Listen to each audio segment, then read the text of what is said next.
Okay. Gandang hapon po.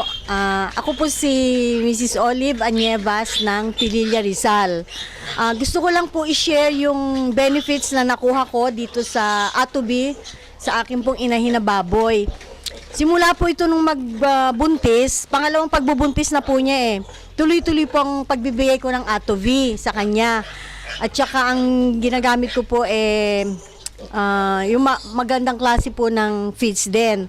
3 days po bago siya manganak, dinagdagan ko po ang dosage. Imbis na 1 teaspoon, ginawa kong 1.5 teaspoon per kilo ang binibigay ko sa kanya. Kung less than 1 kilo ang feeds, minimaintain ko pa rin yung 1.5 teaspoon. Tapos nung manganganak na po siya, lagpas na po siya ng 2 days eh. Normally ito, kung manganak, parang yung pag nagpapawis, yung pag pinisil yung suso, may konting pawis. Mga 2 days pa ho yun bago siya makapanganak.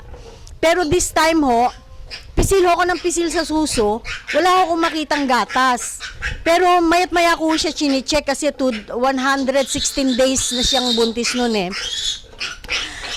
Nung magkaroon ho siya ng gatas, biglang lakas, nagulat nga ako dahil pumusit-sit agad. Alam ko, pag pumupusit-sit na ang gatas sa suso, manganganak na.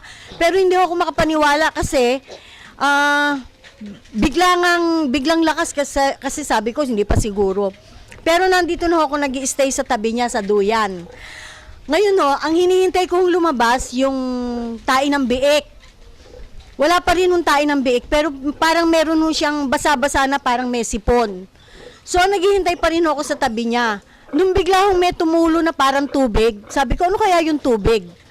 Nilapitan ko, pagtingin ko, paanan ng biik. So, nataranta ako kasi hindi ko ine-expect na manganganak na pala siya nung lagay na yon. Tapos, nung nanganak siya, tuloy-tuloy yon. 16 ho, yung lahat ng biik na ipinanganak niya na buhay, hanggang ngayon ho, buhay pa rin.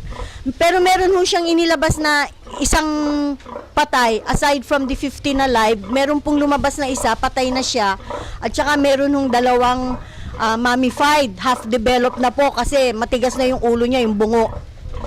So, nagulat po ako dahil meron ho pala siyang ang tawag yun, parang meron siyang tendency na magkaroon ng maraming anak kasi lumalabas yun na 18 na biik yung na-form sa kanyang womb. Tapos, sabi ho nung technician, eto po si JP, sabi nga ho niya, itong baboy na ito, nung manganak, hindi man lang ho hiningal. Kahit na ganun kadami ang kanyang ipinanganak, hindi ho siya hiningal man lang o mukhang nahirapan. Tuloy-tuloy po ang panganganak niya. Hanggang ngayon naman po, makikita nyo, ang sisigla po ng mga biik. Hindi po sila nagpakita ng kahit konting paglambot ng dumi. Tuloy-tuloy po na hanggang ngayon ho, magaganda ho ang kanilang pagdumi pa rin. Hindi ho sila nagtae. Yun ho ang naging experience ko. Simula ho nung mag-Atovi ako, never hong nagtae na ang mga biik ko.